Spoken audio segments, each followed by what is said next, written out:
अबिम्बोला जो कि इस नावल की राइटर हैं. एबी is the short name, Abby Dere. So she's Nigerian author who now lives in Essex, in England. 2018 में she won the Bath Novel Award and was a finalist in the literary consultancy Pan Factor 2018. इनका debut novel था the girl with the louding voice. It was published in 2020. और ये जो novel है ये portray करता है एक नाइजीरियन लड़की को नेम एड्यूनी, जो कि एक छोटे से रूरल विलेज में पैदा हुई डिफ़िकल्ट सर्कमस्टांसेस में. इस नावल को न्यूयॉर्क टाइम्स का बेस्ट सेलर कहा गया और इसको शॉर्ट लिस्ट किया गया डेजमंड एलियट प्राइज़ के लिए फॉर डेब्यू नावलिस्ट. और it received a good reads choice award nomination for the best fiction. Well, इस नावल में हमारे पास बहुत सारे इंपॉर्टेंट कैरेक्टर हैं. अगर बात करें सबसे पहले तो पहला कैरेक्टर मामा, जो कि एड्यूनी की मदर है, जो कि 40 साल की उम्र में उसकी डेथ हो जाती है और वो अपने हस्बैंड, अपनी डॉटर और 2 बेटों को छोड़ के मर जाती है. देन कम्स पापा, जो कि एड्यूनी के फादर है और बड़ा लालची इंसान है जिसके लिए बेटियों की कोई अहमियत नहीं है. वो अपनी बेटी को बेच देता है, एक तरह से उसकी शादी कर देता है एक बहुत ही बूढ़े आदमी के साथ, ज़्यादा उम्र वाले मोरूफू के साथ. मोरूफू जो है वो ख़वातीन को कोई ज़्यादा पसंद नहीं करता. वो सिर्फ इसलिए शादी कर रहा है एड्यूनी से, अपनी ऑलरेडी 2 बीवियां होने के बावजूद, जिनके नाम लैबिक है और खदीजा है. वो इसलिए कि उसे मेल हेयर चाहिए, एक वारिस चाहिए, एक बच्चा चाहिए जो कि मेल हो. तो इसलिए वो एड्यूनी से शादी करता है रिगार्डलेस ऑफ द एज. उससे पहले जो खतीजा से उसने शादी की, खतीजा भी जस्ट शी वॉज 15 जब उसकी शादी उससे हुई. और खतीजा भी उसके 3 बच्चों को ऑलरेडी जन्म दे चुकी और वो तीनों लड़कियां थीं. तो मोरूफू के लिए औरतों की कोई अहमियत नहीं है. वो औरतों को बड़ा लुक डाउन अपॉन करता है और उनके लाइक उनका कोई एटीट्यूड उसका ना अपनी बेटी के साथ ठीक है ना अपनी बीवियों के साथ ठीक है. So he is just a self seeking character. फिर हमारे पास वहाँ पे कैरेक्टर है मिस्टिया का. सो मिस्टिया एक लेडी जो कि एक इंडिपेंडेंट लेडी है. उसके शी इज़ चाइल्डलेस, दो वो कोशिशें करी है उसके लिए, लेकिन इन तमाम तर चीज़ों के बावजूद she is very good, very affectionate. And she is the lady besides Khatija जो कि बड़ी हेल्प करती है एड्यूनी की, उसकी फ़लाह बहबूद में. उसे पढ़ना लिखना सिखाती है, उसे इंटेलिजेंट बनाती है, इस काबिल बनाती है कि वो स्कॉलरशिप ले ले. इसी के साथ खतीजा जो कि सेकंड वाइफ होती है मोरूफू की, वो अपनी स्टैंडिंग को बेहतर बनाने के लिए मजबूर हो जाती है कि अपने फॉर्मर लवर से जाके लव मेकिंग करे और शायद वो एक मेल को जन्म दे ताकि उसकी सोशल स्टैंडिंग बरकरार रहे. वो भी मोरूफू के जुल्म को सहरी होती है और वो बड़ी कंपैशनेट होती है खतीजा की तरफ, खतीजा से बड़ा प्यार एड्यूनी की तरफ, और एड्यूनी से बहुत ज़्यादा प्यार करती है. उसको इवन वो पिल्स देती है ताकि वो मोरूफू के बच्चे की माँ ना बन सके, तो वो उससे हर लिहाज से प्रोटेक्ट करती है. यहाँ पे हमारे पास बिग डैडी और big madam. So big madam जो है ये वो है जहाँ पे एडूनी एज अ सर्वेंट काम करती है और वहाँ पे बेचारी फंस जाती है उनके पास काम करने के लिए. बिग मैडम का एटीट्यूड अपने मुलाजमों के साथ बहुत ज़्यादा हार्श होता है. वो उन्हें गालियाँ भी देती है, मारती भी है. इसकी शायद रीज़न ये है कि वो अपने हस्बैंड से खुश नहीं होती, जो कि बहुत ज़्यादा एक तरह से डिसलॉयल किस्म का इंसान है, जॉब नहीं करता, उसकी ख़वातीन पे नज़र होती है. उसने अपनी फॉर्मर मुलाजमा रेबिका के साथ भी लव मेकिंग की होती है. वो एड्यूनी का भी रेप करने की कोशिश करता है और वो अपनी वाइफ की बेस्ट फ्रेंड के साथ भी अटैच होता है अफेयर के अंदर. सो इस बात पे बिग मैडम बिग डैडी को निकाल देती है. सो ये हमारे पास इसमें जो हैं मेजर कैरेक्टर्स हैं जिनके बारे में हम नावल में डिफ़ाइन करेंगे. एंड फाइनली वी हैव एड्यूनी जो कि प्रोटैगनिस्ट है नावल की, 14 ईयर्स ओल्ड, जो कि मदरलेस है और उसके फादर ने उसको बेच दिया. और वो एक बूढ़े उम्र के बंदे से उसकी शादी होती है इसमें, और उससे बच के वो एक घर में जाती है जहाँ पर उसे काम करना पड़ता है और उसके ऊपर बड़ा जुल्म होता है, फिज़िकली और मेंटली अब्यूज़ होती है. लेकिन वहाँ से भी फाइनली वो अपने नॉलेज की वजह से, अपने इंटेलिजेंस की वजह से, अपनी वॉइस की वजह से निकलती है और एक स्कॉलरशिप हासिल करती है अपनी अर्ली एजुकेशन का, और उसके बाद एक इंडिपेंडेंट वुमेन बन जाती है. So here we are told about Adunni जो कि प्रोटैगनिस्ट है. सो इसमें क्रोनोलॉजिकल ऑर्डर में मैं आपको ये स्टोरी सुनाने जा रहा हूँ. सो एड्यूनी जो है वो प्रोटैगनिस्ट है नावल की, जो यानी the girl with the louding voice. एक शी इज़ इंटेलिजेंट और डिटर्मिन्ड गर्ल है, 14 ईयर्स ओल्ड। इकेटी एक रूरल विलेज में रहती है नाइजीरिया में। सो नाइजीरिया का कल्चर सकाफत यहाँ पे जो नॉर्म्स हैं उनको कल्चरल वैल्यूज़ को इसमें बड़ा ज़बरदस्त तरीके से दिखाया गया, जिस तरह थिंग्स फॉल अपार्ट में अफ्रीका को दिखाया गया। सो बिगिनिंग जो है नॉवल की उसमें जो एडोनी के फादर जिनको पापा कहा गया, सो वो इसकी शादी एक ओल्डर बंदे से करवाते हैं जो कि मोरफू के नाम से मशहूर है, और वो इसकी शादी सिर्फ फूड और रेंट मनी के बदले करा देते हैं ताकि इनको खुराक मिल जाए, कुछ खाना पीना, कुछ पैसे मिल जाए। सो ये एक कल्चर दिखाया गया कि बेटियों को बेच दिया जाता था। सो पापा का जो डिसीजन है वो एड्यूनी को बड़ा हॉरिफाई करता है, और उसकी लाइफ का जो ड्रीम है कि वो एजुकेशन हासिल करे, टीचर बने, और ये वो वैल्यूज़ थी जो कि उसकी मदर ने उसके अंदर डाली, जो कि इस नावल के शुरू से पहले मर चुकी थी। मरने से पहले उसने एडोनी को बताया था कि एजुकेशन जो है that is good for you and that will make you voice, और ये वो चीज़ है, एक सेंस ऑफ पावर देगी, सेल्फ वर्थ देगी तुम्हें, और कोई बंदा तुमसे छीन नहीं सकता। सो उस दिन से एडोनी जो है वो इस लाउडिंग वॉइस को, और एक ऐसी वॉइस जो कि सेंस ऑफ स्ट्रेंथ, इंटेलिजेंस और कॉन्फिडेंस कन्वे करे, उसे हासिल करने के लिए तगदो कर रही थी। एडोनी की जो मैरिज है वो ये भी फोर्स करती है उससे कि वो अपने भाई खयूस, जिससे वो बहुत प्यार करती है, जिसके बहुत क्लोज है, उसको भी उसे छोड़ना पड़ता है अपनी इस शादी की वजह से। खैर, इसमें लिमिटेशंस जो इसके अंदर दिखाई गई उसके जेंडर की वजह से, क्लास स्टेटस और लैक ऑफ फॉर्मल एजुकेशन। सो एडूनी जो है वो अपनी पूरी कोशिश करती है अपनी लाउडिंग वॉइस को ढूंढने के लिए, और उस इंटेलिजेंस तक पहुंचने के लिए, और वो मोरूफू जो है उससे स्केप भी हासिल करती है, लेकिन वो ट्रिक हो जाती है, और वो सर्वेंट के तौर पे रख ली जाती है। Big madam and big daddy, ये दो कैरेक्टर हैं, बिजनेस फैमिली है। सो यहाँ पे एक काइंड वुमेन मिस टिया वो एडनी को मिलती है और उसे इंग्लिश लेसन्स देती है, और वो उससे इंडिपेंडेंटली उससे बुक्स रीडिंग के बारे में बताती है, और लाइक जो बाकी वेमेन हैं, लाइक जिसमें खतीजा दिखाई गई जो कि एक और बीवी है मोरफू की, और जो मिस्टिया वो बड़ा रोल प्ले करते हैं एडनी को इनक्रेज करने में, सपोर्ट करने में, अपने आप को वैल्यू करने में, एजुकेशन हासिल करने में, और अपनी लाउडिंग वॉइस ढूंढने में। सो इसके जवाब में वो अपनी वॉइस को यूज़ करती है जो रेबिका की मिस्ट्री को सॉल्व करने के लिए। रेबिका एक फॉर्मर हाउसमेड होती है बिग मैडम के घर पे, जो एडुनी के आने से पहले डिसअपेयर हो चुकी होती है, जिसकी जगह पे एडुनी फंस जाती है, काम करती है। सो नावल के एंड में जो सपोर्ट है इन विमेन की और उसकी अपनी स्ट्रेंथ, इससे एडुनी को ओशन ऑयल स्कॉलरशिप मिल जाता है, जिससे वो अपनी जॉब को छोड़ देती है बिग मैडम के घर पे, और एजुकेशन को रिसीव करती है जो कि इसने बड़े अरसे से प्लान किया, ड्रीम किया। मोरफू जो है वो एडनी, खदीजा और लबैके, ये तीन ख्वातीन का हस्बैंड इसमें दिखाया गया। ओल्डर मैन है, he is a taxi driver in Adunni's village.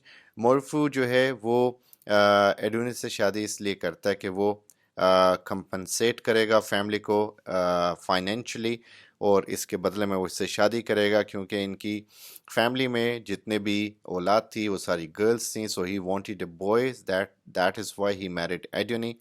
So Adunni को ट्रीट किया गया इसमें एक कमोडिटी की तरह, जिसको बाय एंड सेल किया जा सकता है। ये भी एक कल्चर यानी अफ्रीकन कल्चर दिखाया गया। सो इसमें हमें एक एटीट्यूड दिखाया लोगों का वुमेन के हवाले से। सो मोरूफू जो है वो बहुत ही क्रूअल है और एब्यूजिव है टुवर्ड्स एडनी, अपने बच्चों से, अपनी बाकी वाइफ्स लाबिका और खदीजा, इन सब के साथ। सो मोरूफू एक्सपेक्ट करता है कि उसकी जो बेगमात और बच्चे सबसर्विएंट रहें, उसके सामने दब के रहें, और वो लाइक वैल्यू देता है इस चीज़ को कि मेल ऑफ स्प्रिंग्स होने चाहिए, और यही रीज़न है कि उसने एडोनी से शादी की। उसके कोई भी जो पहले बच्चे हैं यानी जो बच्चे हैं वो स्कूल नहीं जाते, और उसकी जो ओल्डेस्ट डॉटर है खाई की, जो कि एडोनी की उम्र की थी, वो एडोनी से शादी करने के साथ ही वो उसकी शादी कर देता है, और उससे उसके बाद सारा हाउस होल्ड एडोनी के सुपुर्द हो जाता है कि सारे काम वो करेगी। सो इससे जो मोरफू की एक डिसरिगार्ड है वुमेन के लिए, गर्ल्स की फलाह बहबूद के लिए, वो डिसरिगार्ड हमें क्लियरली नज़र आता है, जो कि मजमूई तौर पे उस सोसाइटी का डिसरिगार्ड है। सो मोरूफू की जो सेकंड वाइफ है खतीजा, उसकी जब शादी हुई तो वो सिर्फ 15 साल की थी. So her father married her off for money after he became sick with diabetics and could no longer work. Just like Papa marries Adjuni off for the food and rent money. So same case repeat हुआ एडुनी के चक्कर में जो Khadija के साथ हो चुका था. लेकिन खतीजा जो बड़ी कंपैशनेट है और बड़ी प्यार करती है एडुनी से, just like a mother. So maternal figure है एडुनी के लिए. वो सीक्रेटली उसकी हेल्प करती है, उससे एक ऐसी मेडिसिन देती है जो कि प्रेगनेंसी को प्रिवेंट करती है, क्योंकि एडुनी बताती है कि वो मोरफू का जो बच्चा है उसे जन्म नहीं देना चाहती. सो एडनी जो है जब मरूफू के घर में फर्स्ट टाइम आती है, सो खतीजा जो है she is pregnant with her fourth child. उसकी जो पहले तीनों बच्चे वो लड़कियां थीं, और ये बड़ा अहम था उसके लिए कि वो अब एक लड़के को जन्म दे. सो इस चीज़ को इंश्योर करने के लिए, या अपनी फैमिली बॉन्डिंग को स्ट्रेंथन करने के लिए, या अपनी सोशल स्टैंडिंग को मजबूत करने के लिए उस घर के अंदर, वो अपने एक फॉर्मर लवर बैमेडिल से मिलती है. सो बैमेडिल जो है वो उससे उसके ज़रिए प्रेग्नेंट होती है. सो बैमेडिल की जो फैमिली है वो उसके बारे में मशहूर है कि वो सिर्फ लड़कों को जन्म देती है, लेकिन फैमिली का एक कर्स है, यानी ये एक उनकी समझ लें कि कंजर्वेटिव एटीट्यूड्स हैं या सुपरस्टिशंस हैं. तो जब तक वो एक ख़ास जगह पे एक ख़ास किस्म के सोप से नहीं नहाएंगे, वो जो है उनकी डेथ हो जाएगी. सो यहाँ पे यानी बेटे की भी और माँ की भी, इस चीज़ को जानते हुए और ये देखते हुए कि जो बेबी है वो ना मरे या ये खुद ना मरे, खतीजा और एड्यूनी वो खतीजा एड्यूनी से बात करती है, वो उसकी हेल्प करने के लिए तैयार हो जाती है, और वो खेरे विलेज में जाते हैं बैमेडिल को ढूंढने के लिए और उस बैदिंग रिचुअल से गुजरने के लिए. लेकिन इससे पहले कि वो रिचुअल को शुरू करें, बैमेडिल जो कि अपनी प्रेग्नेंट वाइफ के साथ वहाँ पे आना चाहता है, और जब वो देखता है कि खतीजा उधर है तो उससे अपनी रेपुटेशन की पड़ जाती है, और वो उसको अबंडन कर देता है, उससे इनकार कर देता है, हाथ उठा लेता है. खतीजा जो है वहाँ पे चाइल्ड बर्थ में मर जाती है, और एडविनी वहाँ से भागती है इससे पहले कि ब्लेम उसके ऊपर जाए. यहाँ पे वो फंस जाती है एक घर में जहाँ पे उसे काम करना पड़ता है. तो खतीजा का जो एक ट्रेजिक डेथ हुई जिसका ज़िम्मेदार बैमेडिल भी था, तो वो जो सज़ा मिली वो सिर्फ खतीजा को मिली. सो यहाँ पे अगेन दिखाया गया कि विमेन किस तरह टॉर्चर्ड थी. सो यहाँ पे टिया डायरा जो कि एक एड्यूनी जिसको मिस टिया के नाम से रेफ़र करती है, एक वेल्दी वुमेन है जो कि बिग मैडम के नेबरहुड में रहती है. बिग मैडम वो है जिसके घर में एड्यूनी को काम करने के लिए आना पड़ता है. वो फंस जाती है खतीजा वाले इंसिडेंट के बाद. सो टिया जो है वो एक वेल्दी फैमिली से है, और ये यूके में इसने पढ़ा, और वो लागोस इन्वायरमेंटल कंसल्टेंसी के लिए काम करती है. So Tia moved to Lagos to be with her husband Kenneth Dada, whom she met online. So Eduni first meets Miss Tia when Miss Tia attends a function at Big Madam's house for the Neighborhood Women's Association. With many of the other women at the function, like they give less importance to एड्यूनी, उसको servant की तरह treat करते हैं, लेकिन मिस्टिया इसको बड़ा respectfully treat करती है. और बाद में वो उसके कैरेक्टर रेफरेंस के लिए भी लिखने पे आमादा होती है, जो ओशन ऑयल स्कॉलरशिप के लिए, सेकेंडरी स्कूल स्कॉलरशिप के लिए उसे चाहिए होता है, तो उसकी बड़ी हेल्प करती है. सो इन तमाम टाइम के अंदर मिस्टिया और एडविनी इनके दरमियान एक बड़ा मीनिंगफुल किस्म का रिलेशन बन जाता है. बड़ा एक एतमाद होता है एक दूसरे पे, एक दूसरे की स्ट्रगल्स के ऊपर. सो एडविनी टिया को बताती है अपने पास्ट के बारे में, और टिया भी एडविनी को बताती है अपने रिलेशनशिप से, यानी जो उसका अपनी माँ के साथ ट्रबल रिलेशनशिप था जो कि अब बड़ी बीमार है. वो ये भी बताती है कि किस तरह initially like they had a plan not to have children, लेकिन अब वो उसे पता है कि she wants a child, लेकिन अब इशू है कि वो उसका हस्बैंड जो है they are having trouble in conceiving a child, और वो उसमें मुख्तलिफ यानी ट्रीटमेंट से गुजर भी रहे हैं, लेकिन वो जो इनफर्टिलिटी है वो ख़त्म नहीं हो रही. वो जो रिचुअल है वहाँ पे बैथ लेने का जिससे इनफर्टिलिटी ख़त्म होगी, वो भी इसमें दिखाया गया, जो कि वहाँ का अगेन सुपरस्टिशियस एटीट्यूड को शो करता है. बिग मैडम जो कि फ्लोरेंस एडोइटी जिसका नाम है, वो और उसका हस्बैंड बिग डैडी ये एडोनी के एम्प्लॉयर्स बनते हैं जब वो when she is tricked into servitude. So big madam जो है वो फिज़िकली बड़ी हेल्दी, बड़ी मस्कुलर टाइप खातून है, और एक नाइजीरियन बिजनेस वुमन है, उसकी एक शॉप है और उसमें लागोस में उसकी क्लाइंटेज है और उसमें बड़े बड़े लोग उससे माल लेते हैं। जो बिग मैडम है वो अपने स्टाफ के साथ यानी घर के स्टाफ के साथ, शॉप के स्टाफ के साथ बड़ी क्रूअल है, फिजिकली और मेंटली उन्हें अब्यूज़ करती है, ख़ास तौर पे एड्यूनी को।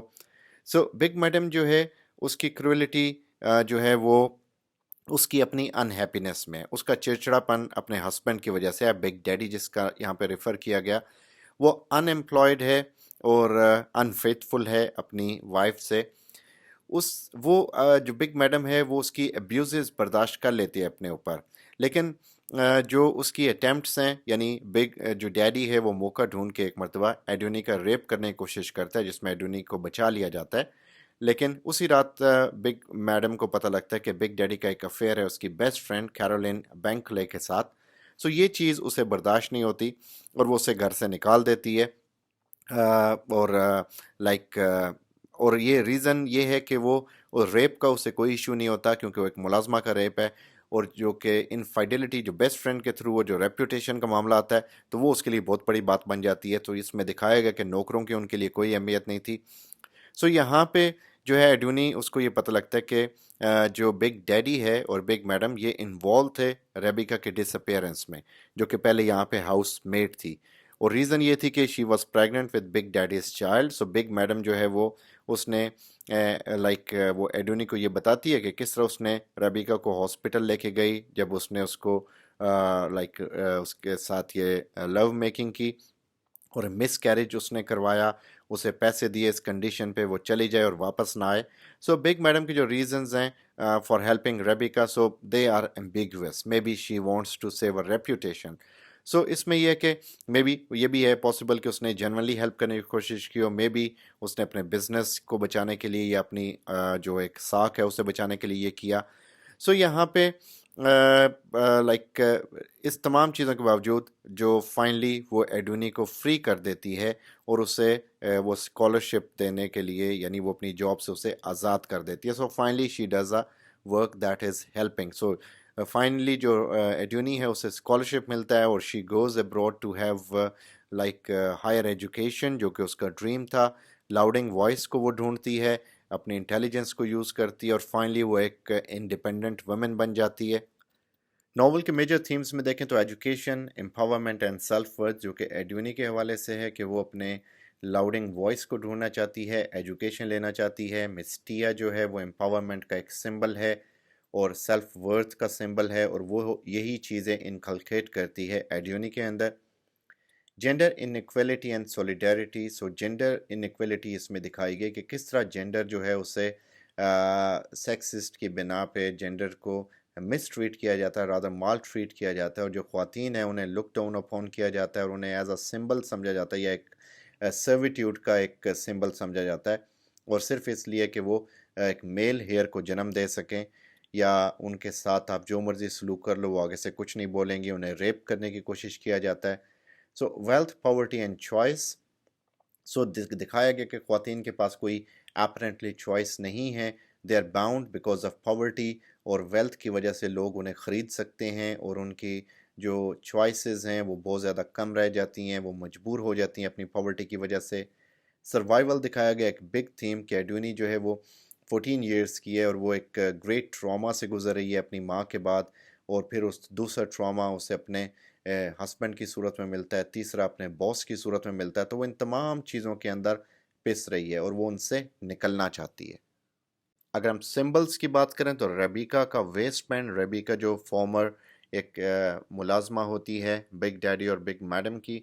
सो रेबिका का जो वेस्ट बैंड है वो सिंबलाइज करता है कि जो विमेन हैं एडिनी की सोसाइटी के अंदर दे आर साइलेंस, और दे आर और ये वेस्ट बैंड इम्पोर्टेंस भी बताता है कि वॉइसलेस को वॉइस देने की इम्पोर्टेंस कितनी है।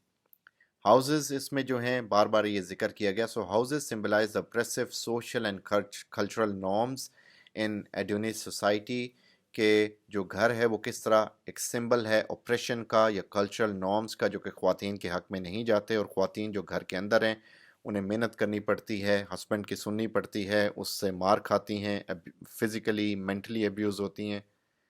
वाटर जो है वो एक सिंबल है डबल स्टैंडर्ड्स का, like it symbolizes double standards women are subject to in the world of novel.